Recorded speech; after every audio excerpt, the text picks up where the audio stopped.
gordos, para los flacos, para los altos. La enseñanza pública tiene su razón de ser en el derecho y la necesidad de asegurar la igualdad de oportunidades para todos los españoles y las españolas, de manera que la carencia de ingresos económicos no suponga un obstáculo infranqueable para alcanzar la formación adecuada.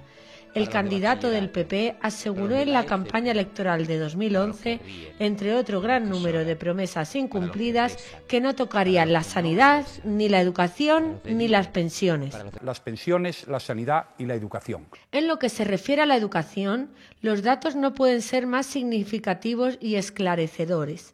A lo largo de la legislatura se ha producido un recorte de 7.760 millones de euros en lo que atañe a la educación pública, a la vez que se incrementaba el 1% del PIB en lo referente al gasto privado educativo. La calculada asfixia económica puesta en marcha conjuntamente por el Estado y las comunidades autonómicas está dando el tiro de gracia a la educación pública. Los colegios y las universidades públicas siguen estancados mientras aumentan los colegios concertados y las universidades privadas. La situación es tan grave que se impone la necesidad de crear una marea verde.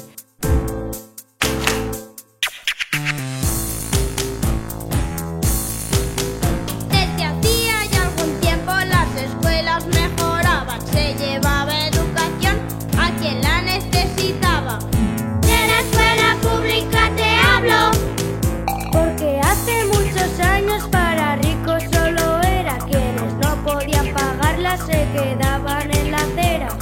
Vaya situación más injusta, pero ahora últimamente cosas raras van pasando. Dicen que ya no hay dinero y volvemos al pasado, y por eso todos hoy decimos: no recortes, no.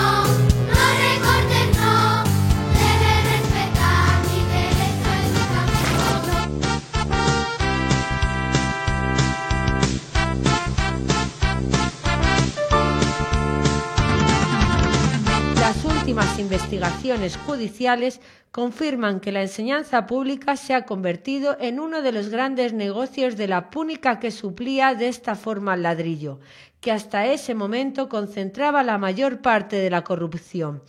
Para cada colegio nuevo que se construía, la púnica cobraba entre 1 y 7 millones de euros. Hola.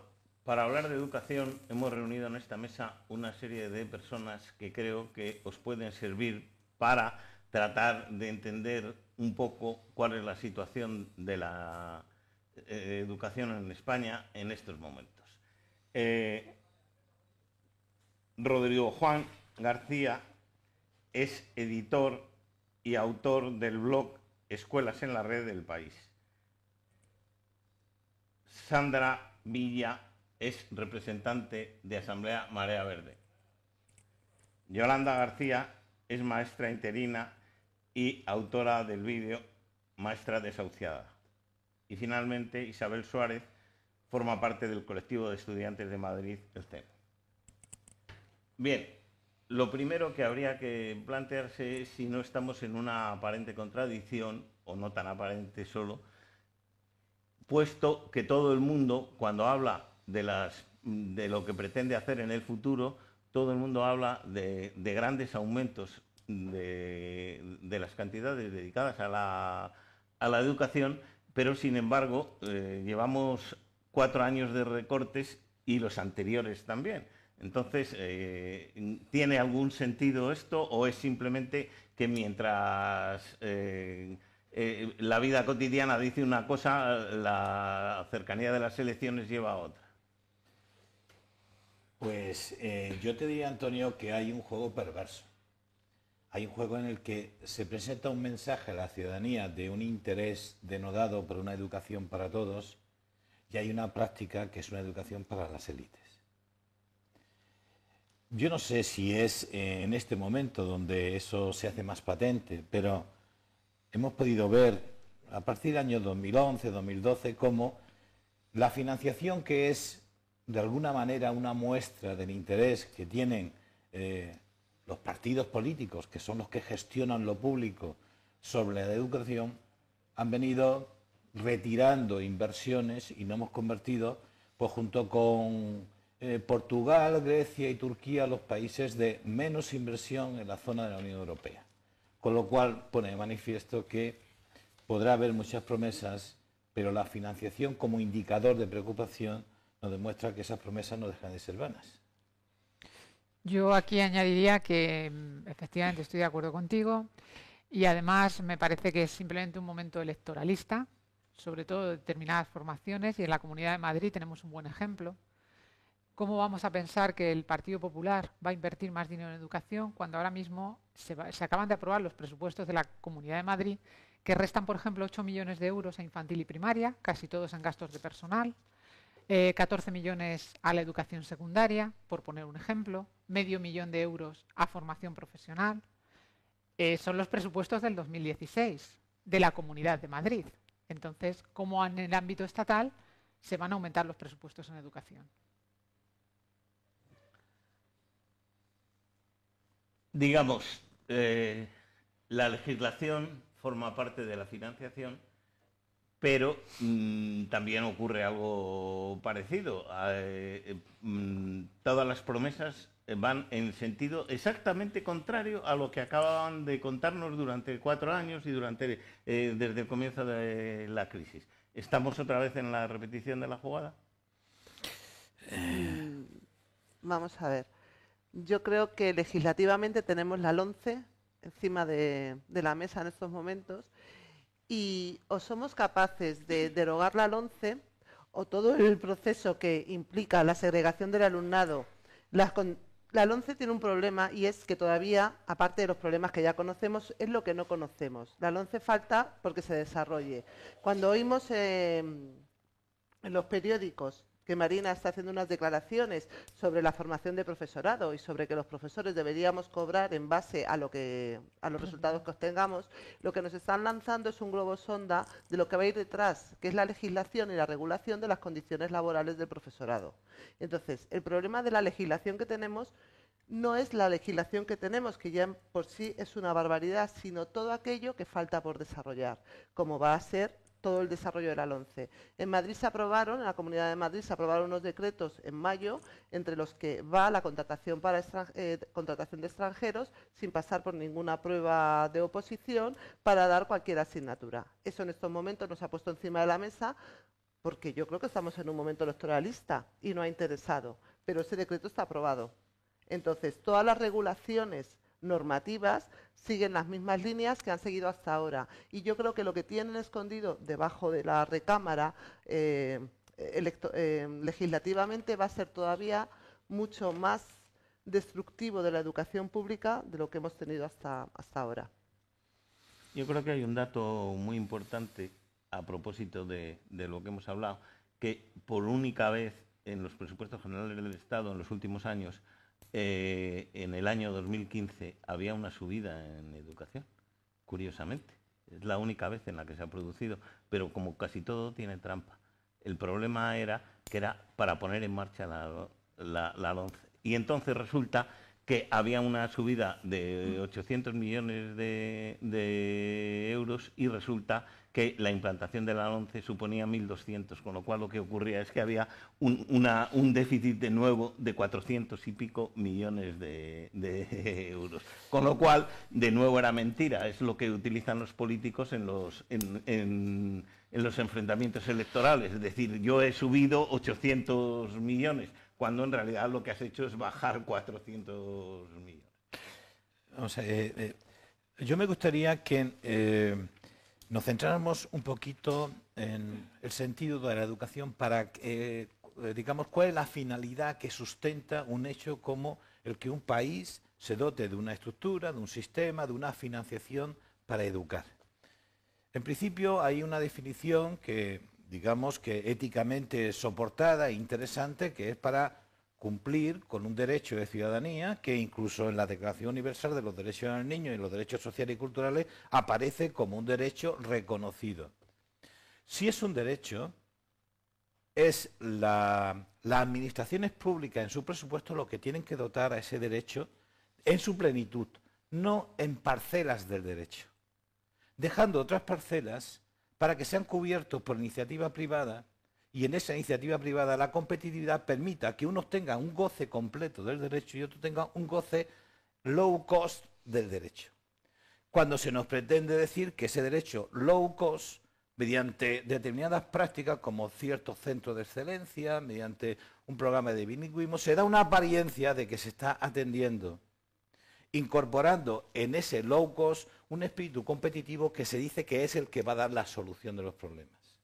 Y se mantiene otros sectores cada vez con mayor financiación del dinero de todos para que vaya dando una, digamos, una respuesta, en este caso de high cost, o sea, de excelencia, para unos sectores que efectivamente social y económicamente se lo pueden soportar.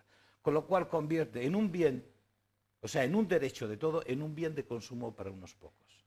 Eso luego se enmascara con presupuestos, partidas, inversión en becas, no inversión de becas, partidas para la implantación de una norma, pero todo llega a un hecho que es incontestable. En 2011 teníamos una inversión en educación del 5,06 y en el 2015 tenemos del 4,37.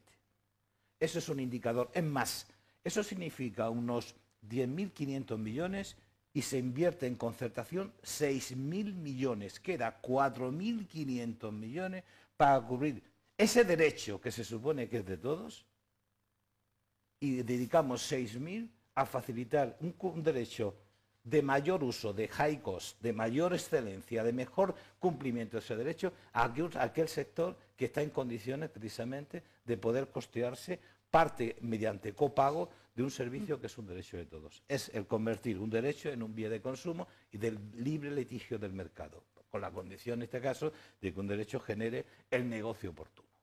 Claro, pero ahí entramos en si ha habido y hay un proceso de privatización encubierto o menos encubierto de la educación pública a lo largo de los años y con un plan perfectamente concebido por etapas, en el cual existe todo un sistema perfectamente previsto que la primera etapa, dice, es ir desprestigiando la enseñanza pública. La enseñanza pública en realidad está hecha para vagos y maleantes, como diría la ley franquista, y por lo tanto eso la gente que lo hace no puede tener resultados adecuados porque es evidente que trabajan lo menos posible, que no se esfuerzan nada a lo largo del tiempo. Lo siguiente es que a partir de esa situación, naturalmente, hay que buscar una alternativa a ese planteamiento, puesto que no es eficaz, y por lo tanto la privatización nos va a permitir el cubrir ese puesto. No se trata de hacer todo el proceso, pero creo que el planteamiento está muy claro y me gustaría que lo completaseis vosotros y que opinaseis sobre eso. Sí, yo algunas cosas comentaré, pero me imagino que el resto por no monopolizar la palabra. Sí, bueno, yo estoy completamente de acuerdo con las intervenciones que han hecho las compañeras y bueno, que se nos está imponiendo un modelo educativo en el que se está mercantilizando la educación de una manera increíble, pero bueno, al final es que el modelo educativo está plenamente relacionado con el sistema productivo de la sociedad. Entonces es normal que pasen estas cosas y no se puede desligar la lucha por una nueva sociedad del modelo educativo. Yo me gustaría poner ejemplos, porque quizá esto es la mejor forma que se va a entender. La educación 03, que es una educación que sale del sistema educativo, porque este gobierno no la reconoce y ni siquiera se menciona en la LOMCE, que se hace con las escuelas infantiles de gestión pública.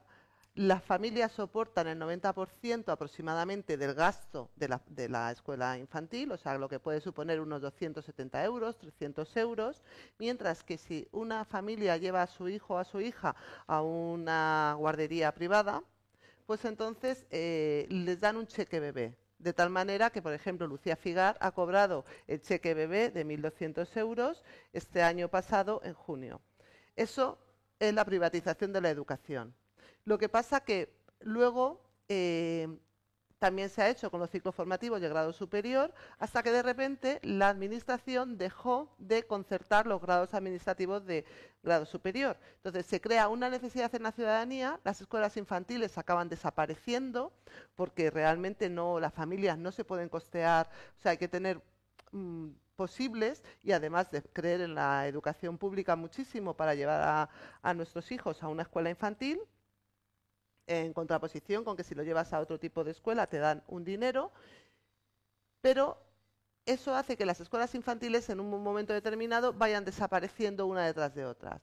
Dentro de X tiempo esas escuelas infantiles han desaparecido, todo el mundo está dependiendo ya de escuelas privadas, ¿no?, de guarderías privadas, y en ese momento se quita el concierto, se quita el cheque bebé, con lo cual se ha privatizado toda una etapa educativa.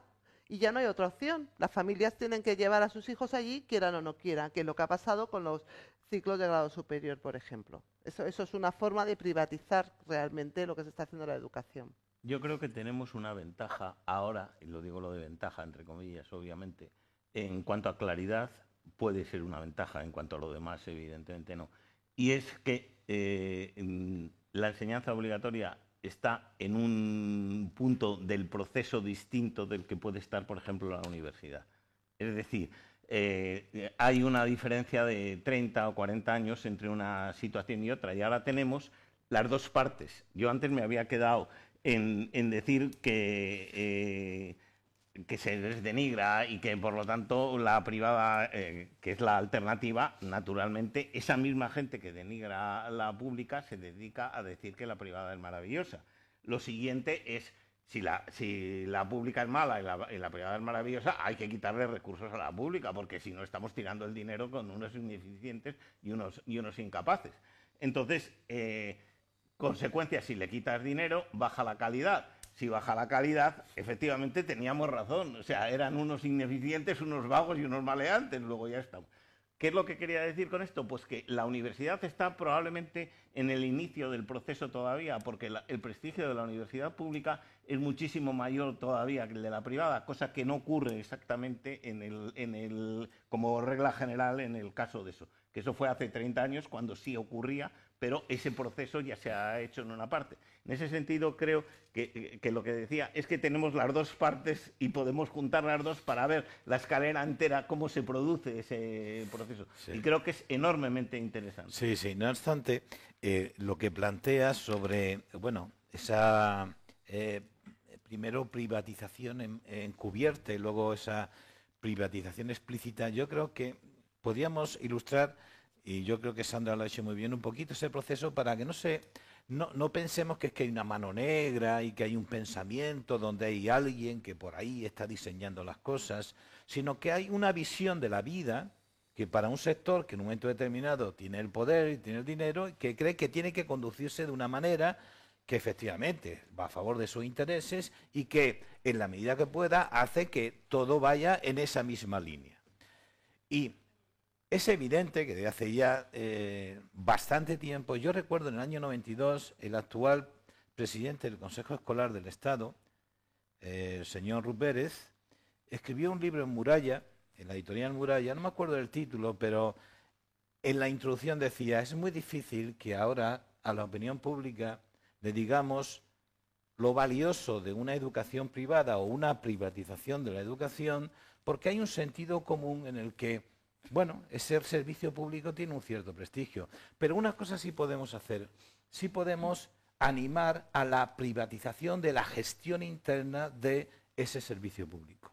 Y todos nos acordamos de las famosas medidas de calidad, de los premios de calidad, de la FQM, es decir, de todo un discurso para crear competitividad, mercado, proyectos de centro que compitiesen para buscar unos usuarios, y se hablaba mucho de generar un buen escaparate, todo el mundo su web, para competir entre centros públicos y utilizar los mecanismos que utiliza la iniciativa privada como elemento de mejora del servicio público. Al mismo tiempo que eso va surgiendo, hay un proceso de desregulación, es decir, se da una especie de actitud de mano ancha, en el sentido de que se deja que las instituciones y los servicios públicos, bueno, te da un cierto impasse de una falta de control, de una cierta dejadez, de no ser muy riguroso en inspecciones, controles, rigor, y a continuación, y al mismo tiempo se desprestigia el funcionario, es un vago, no da golpe, no cumple su función, si no trabaja, si lo mejor es que no haya funcionario y tal. Los servidores públicos no son servidores públicos, se podría decir, sino son funcionarios y por tanto viven del cuento, tienen el trabajo seguro, y ya que tienen el trabajo seguro, ¿por qué cobren menos? Porque ya tienen la ventaja del trabajo seguro, que cobren menos. Hemos generado un discurso de, digamos, de prestigio, de modos de gestión privada con la competitividad entre los centros, los modelos de calidad, FQM, etcétera. Hemos denigrado también una profesión que son, bueno, pues que parece ser que no están comprometidas, no están de servicio público, son muy corporativos, van a lo suyo, y a continuación se ofrecen mediante sucesivas privatizaciones, pero esto no pasa en educación, pasa exactamente en sanidad, es el mismo proceso, donde se plantean algunas alternativas que se presentan como modelos. Se hacen evaluaciones externas, donde las cartas están marcadas. ¿En qué sentido? De que las cuestiones o preguntas sobre las que se hace determinados grupos sociales, por influencia familiar, van a tener mayor facilidad de respuesta que otros grupos sociales. Se van ahondando una idea sobre otra y al final se crea una imagen a la ciudadanía de que, bueno, los recursos públicos realmente es una educación de segundo orden. O sea, lo que si tú quieres que tu hijo vaya hacia adelante, vete a una privada, o si tienes un poquito de dinero, haz un copago de educación mediante una enseñanza concertada, que eso te permitirá tener mejor expectativa de futuro. Entonces, esa maniobra no es una mano negra, es una concepción de que el capital, en este caso, y la competitividad y la oportunidad de negocio, acuérdate de nuestra presidenta Esperanza Aguirre, de crear oportunidades de negocio. Y como ya se ha acabado con los televisores, tiene que ser con los derechos, y por eso el derecho a educación. Y ese paulatino camino nos lleva a una de estas situaciones, porque hay un convencimiento de que esto es mejor para todos y sobre todo para algunos. Pero yo ahí lo que diría es que no es solo una manera de pensar, entraría en lo último que has planteado, es que es una forma de negocio. Claro. Y está clarísimo el que en estos momentos la construcción de colegios, la construcción de centros de la tercera edad está sustituyendo al ladrillo en un momento determinado. Entonces, no... posiblemente no hay una mano negra, hay una mano mafiosa, que es distinto. Entonces, que son las que se dedica a sacar provecho de esa privatización perfectamente establecido y como parte de esa como parte probablemente de esa manera de pensar o de esa forma de ver el mundo de la que hablaba Rodrigo. Lo que pasa es que por evitar la crítica fácil de que ya están viendo ahí como que se están viendo como pero si que no hubiera es nada negra, no es nada casi negra, siempre es la es manera, blanca, totalmente. El modo de entender las relaciones humanas, el modo de entender las relaciones económicas, sociales, y realmente han sido los grupos sociales que han tenido mayoría con el voto mayoritario de toda la Comunidad de Madrid. No digo que hemos tenido aquello que hemos buscado, pero al menos le hemos dado un espacio desde el año 96, creo, que están en el poder. Fíjate, estamos en el 2015. Fijaros si hay para hacer cosas.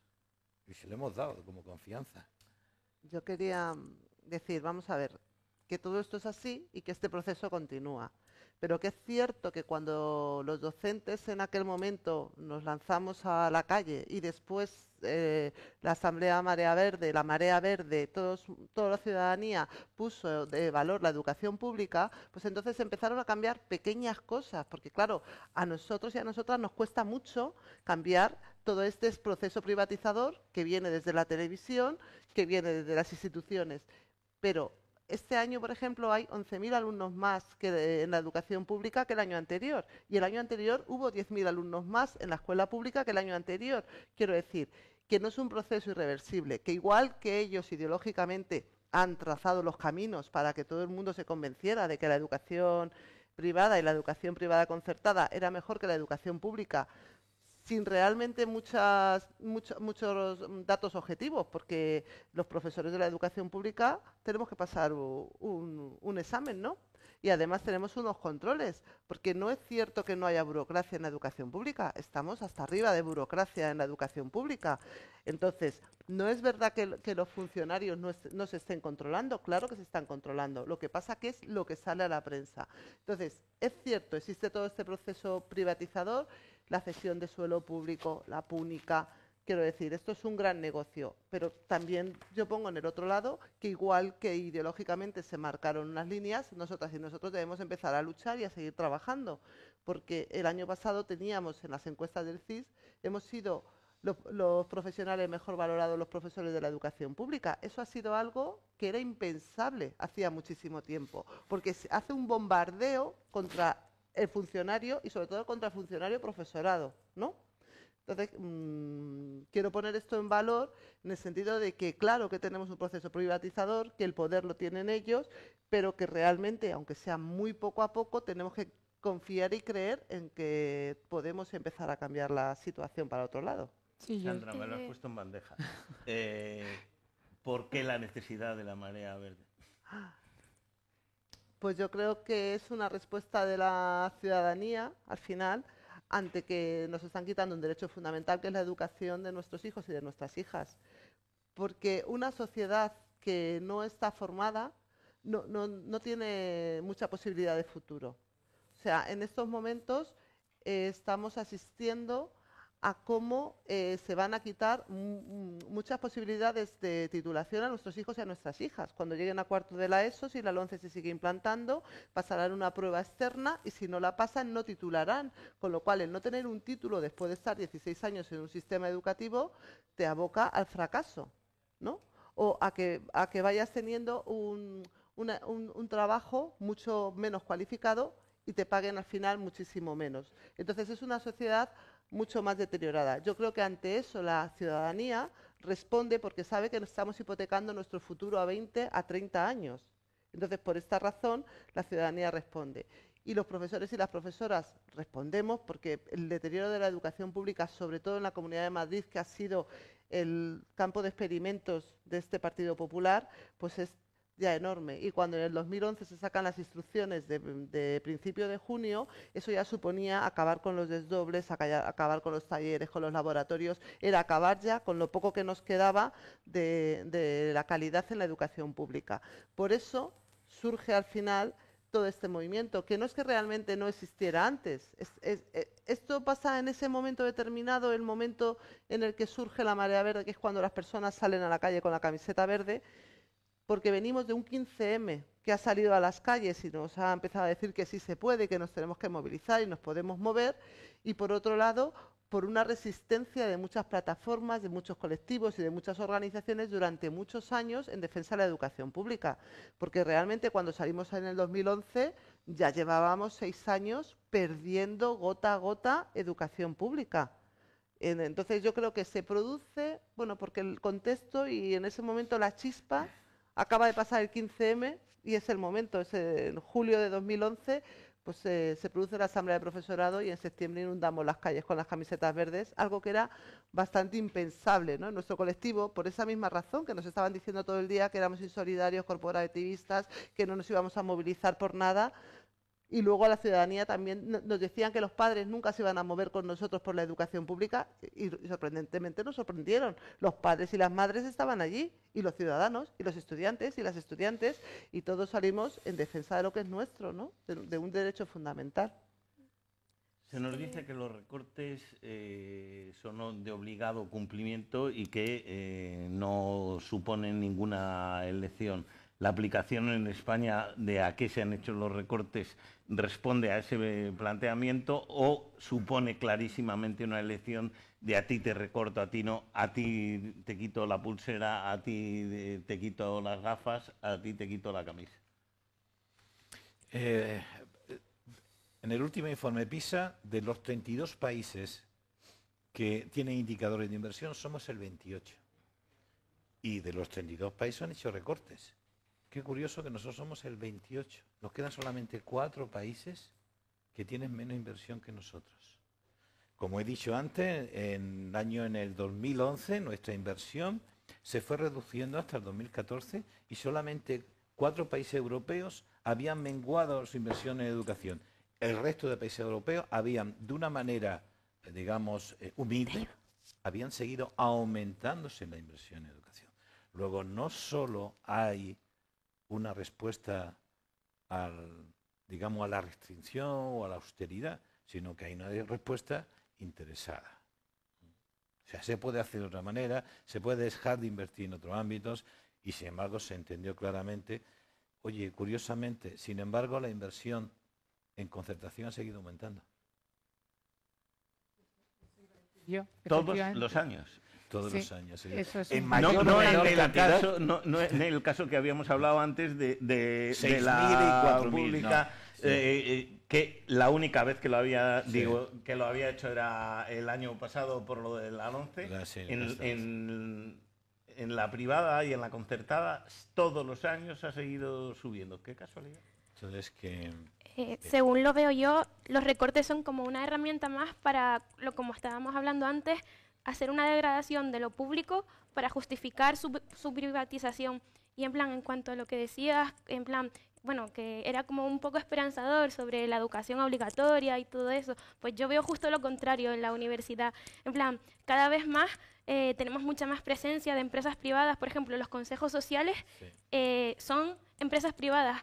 En mi carné universitario, por detrás está en plan el Santander, es una tarjeta de crédito que incluso tienes que cancelarla. Cuando vas a una cafetería, en unas cuantas de la Complutense, te ponen una bandeja con el Banco Santander. Y no puede ser que empresas privadas estén en la universidad, porque al final lo único que van a querer es que seamos productivos, cuando realmente no tenemos por qué ser productivos. Un ejemplo es la carrera de filosofía. La carrera de filosofía es una carrera que no da dinero, no genera capital. Entonces no es necesaria. En la investigación también lo vemos, que la investigación básica sí que la financia el Estado. En cambio, la aplicada la financian empresas privadas y los fines son económicos, nada más. Y bueno, pues que yo cada vez veo muchísimo más de esto. Y una desmovilización, cíclica, en plan, el movimiento estudiantil, por lo menos en la universidad, es un ciclo relativamente corto, de 4 años. Entonces, no tenemos como memoria histórica y es muy difícil movilizar a gente. Por ejemplo, durante el Plan Bolonia hubo un montón de movilizaciones, se hicieron referéndum. Yo no, o sea, como que no sé nada. Ahora por el 3+2 también se ha hecho, pero como que no eres consciente. Por eso, en plan, desde el colectivo de estudiantes de Madrid queremos una estructura organizada que sea eso, porque al final es lo que te alienta también a ver la gente lo que consiguió, si no son solo fracasos. Yo considero, con lo que ha dicho respecto a lo que ha dicho Sandra, que la marea verde tiene un papel fundamental. Lo tuvo en su nacimiento y lo tiene ahora en este momento, porque tiene un papel de concienciación y para mí de unidad, por ejemplo, con el colectivo estudiantil. O sea, la comunidad educativa, lo que hablábamos el otro día, somos comunidad educativa y tenemos que estar unidos. Y tenemos que estar unidos además porque, como tú bien has dicho, Antonio, hay una serie de recortes, pero los que conocemos la educación sabemos que esos recortes que efectivamente hay en educación van a la educación pública, pero no a la concertada. Luego ya conocemos cuál es el objetivo, ¿no? Entonces tenemos que concienciar a la ciudadanía y a los padres, que en general hay mucho desconocimiento, de por qué ese dinero se recorta y hacia dónde se recorta. Y contarles cosas, por poneros un ejemplo, que vosotros lo conocéis seguro, por ejemplo, que la Comunidad de Madrid tiene 2 órdenes de bilingüismo, lo que yo llamo bilingüismo a la carta, uno para la pública y uno para la privada. Que las pruebas CDI, que es una prueba de evaluación, que son un criterio en el que se basan muchos padres por desconocimiento, es decir, las pruebas CDI obtienen en muchas ocasiones inferiores resultados en la pública a favor de la concertada. Pero les hemos explicado a los padres, les hemos explicado a la ciudadanía cómo se hacen esas pruebas CDI, que se hacen en castellano y que en los colegios públicos hay una orden para ellos que obliga a dar determinadas asignaturas en inglés y luego examinamos a nuestros hijos en castellano. Es importante que concienciemos y sirvamos de medio de información a la ciudadanía de qué es lo que está ocurriendo, cómo se está gestionando, cuáles son los intereses, el porqué de esos resultados. Y para mí esto es una estructura absolutamente gestionada, preparada, con unos intereses y muy bien trabajada.